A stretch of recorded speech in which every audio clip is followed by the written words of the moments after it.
Missing person family से ताल्लुक़ रखती हो, चाहे वो ज़िंदगी के किसी भी शोबे से हो, चाहे वो हाउस वाइफ हो, चाहे वो नई नवेली दुल्हन हो जिसे जहेज कम होने की बिना पर जला दिया जाता है इस मुल्क में, जहाँ पर बेटियों की उम्र बढ़ जाने पर इसलिए रिश्ता नहीं होता कि उसके माँ बाप या तो गरीब होते हैं या तो उसका रंग सांवला होता है।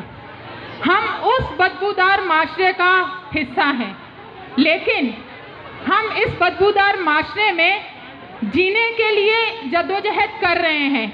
आज यहाँ पर जितनी भी ख़वातीन, जितनी भी बेटियाँ बैठी हुई हैं, वो किसी न किसी तौर पर जद्दोजहद कर रही हैं अपने बच्चों के मुस्तकबिल के लिए। ख़ासकर हमारी वो माएँ बेटियाँ जो यहाँ पर मौजूद हैं, जिन्होंने शायद कभी पढ़ा भी नहीं, जिन्होंने कभी किताबों की शक्ल तक ना देखी हो, लेकिन उनकी ये ख्वाहिशात हैं।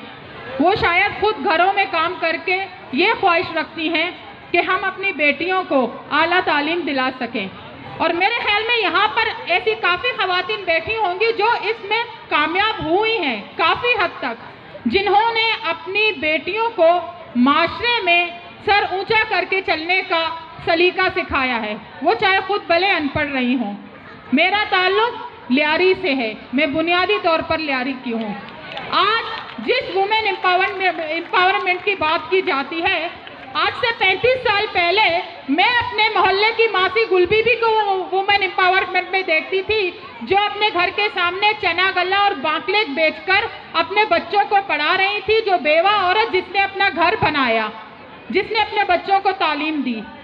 मैं वुमेन एम्पावरमेंट ग्वादर की उस मासी ज़ैनब को कहूँगी जो ग्वादर के साहिल के किनारे मछलियाँ बेचकर अपना घर चलाती हैं, अपने बच्चों को पढ़ाती हैं। वुमेन एम्पावरमेंट मेरे ख्याल में अगर इस पर बात की जाए जितना तो कम है। बलोच औरत, बलोचिस्तान की औरत, जिसे हर दौर में पसमानदा रखा गया है, यानी कि पसमानदा उसको घर के मर्द ने नहीं किया था, उसको रियासत चलाने वाले मर्द ने पसमानदा किया है, क्योंकि घर का मर्द तो लापता है। बलोचिस्तान का हर वो दूसरा घर जहाँ पर भाई लापता है, जहाँ बेटा लापता है, जहाँ बुजुर्ग लापता है। क्यों? क्योंकि उन्होंने अपने ज़मीन की बात की है, उन्होंने अपने साइल और वसाइल की बात की है, उन्होंने अपने हुकूक की बात की है, उन्होंने अपने मोहल्लों में जहाँ गांव हैं, जहाँ पर स्कूलों पर फौजी चौकियाँ बनी हुई हैं, जहाँ पर बेटियाँ जाकर स्कूल नहीं पढ़ सकती, इन भाई बेटों ने उन स्कूलों को बहाल होने की बात की है। इसलिए आज वो मिसिंग है। 14-14 साल से वो जिंदानों में बंद है, जहाँ महरंग, जहाँ सम्मी, जहाँ सायरा, जहाँ सीमा, जहाँ जाकिर मजीद की बहन फरजाना मजीद जैसी हमारी बहनें बेटियाँ मुज़ाहमत कर रही हैं, जिन्होंने मुज़ाहमत को एक नया रंग दिया है। वो मुज़ाहमत जो भाई के लिए है। हम औरत की आज़ादी की बात करते हैं, लेकिन हम बलोच सबसे पहले अपने भाई बेटों की आज़ादी की बात करते हैं। हाँ, हम पहले अपने बेटों की आज़ादी चाहते हैं। हम उन नीम बेवा अपनी बहनों की आज़ादी की बात करते हैं ताकि वो अपने शोहरों के साथ एक अच्छी ज़िंदगी बसर कर सकें, क्योंकि वो इंसान है, वो बलोच हैं, वो इस मुल्क में ज़िंदा रहने का, ज़िंदगी जीने का हक रखते हैं। मैं इस मुल्क में चलने वाले कारखानों में, फैक्ट्रियों में हरासा होने वाली वो बहू, बेटियां, बहनें जो शायद मजबूरियों में घर से निकलती हैं सिर्फ इसलिए कि घर का चूल्हा जल सके। हम उस मुल्क से ताल्लुक़ रखते हैं जहां महीने की पहली तारीख को बहनें, बेटियां, माएँ ये फिक्र करती हैं कि भाई पता नहीं बिल अदा कर सकेगा नहीं, कहीं ट्यूशन पढ़ा के, कहीं टीचर बन के मैं शायद बिल अदा कर सकूं। यहाँ की औरत ने, चाहे उसका ताल्लुक, जिसको उसका जितना भी पसमानदा रखा गया इस मुल्क में, लेकिन उसने हमेशा जद्दोजहद की है अपने भाइयों के साथ मिलकर, अपने बेटों के साथ मिलकर। और मैं उम्मीद करती हूँ ये जद्दोजहद अपने बच्चों के मुस्तकबिल के लिए, अपनी बेटियों को वुमेन एम्पावरमेंट हमेशा बनाने के लिए, उनको एक मजबूत किरदार बना के लेके लिए ये माएँ, बहनें, बेटियाँ अपनी जद्दोजहद हमेशा जारी रखेंगी। मैं लियारी की उन माओ बहनों की बात करूंगी जिनके बच्चे मंशियात की लपेट में लपेट लिए गए हैं।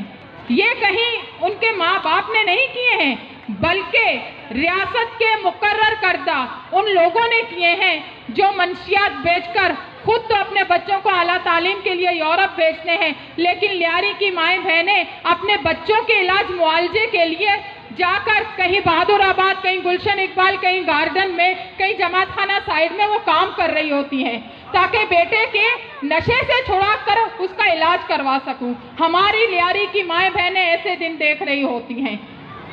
यहाँ मेरे ख्याल में फिर सिर्फ लियारी नहीं, क्योंकि मंशियात यहाँ कराची के हर कोने में मिलेगा, तो यहाँ हर माँ अपने बेटे को ऐसे रिहेबिलिटेशन सेंटर में भेजना चाहती होगी जहाँ उसका इलाज हो सके, लेकिन हमारे यहाँ रिहेबिलिटेशन सेंटर भी खुद कारोबार बन चुके हैं। इसीलिए मैं आप माँओं बहनों से दरख्वास्त करती हूँ कि खुद एक इदारा बने, खुद एक इंस्टीट्यूट बने, ताकि आपके बच्चों को कहीं और जाने की ज़रूरत ना पड़े, ताकि आपके बच्चे आपके साए में, आप खुद एक मजबूत इदारा हैं। माँ से बढ़कर कोई इदारा नहीं होता। हमारी चाहे माएँ पढ़ी लिखी ना हो, लेकिन आज की हम जब बेटियों को देखते हैं तो हम जानते हैं कि उसके पीछे एक मजबूत माँ का हाथ है। मैं औरत मार्च या मजदूर फेडरेशन की जानिब से आप तमाम मजदूर तबके की जो औरतें हैं, मैं आपको सलाम पेश करती हूँ कि इस मुल्क में पैदा होना और पैदा होने से दिन आज तक जद्दोजहद करना, मुज़ाहिमत करना, आप उन सबका हिस्सा हैं। सलामत रहें। औरत जिंदाबाद। पाकिस्तान में बसने वाली औरत जो बहुत कुछ बर्दाश्त करती है वो जिंदा और पाइंदाबाद। बलोच मुज़ाहिमत जिंदाबाद। शुक्रिया।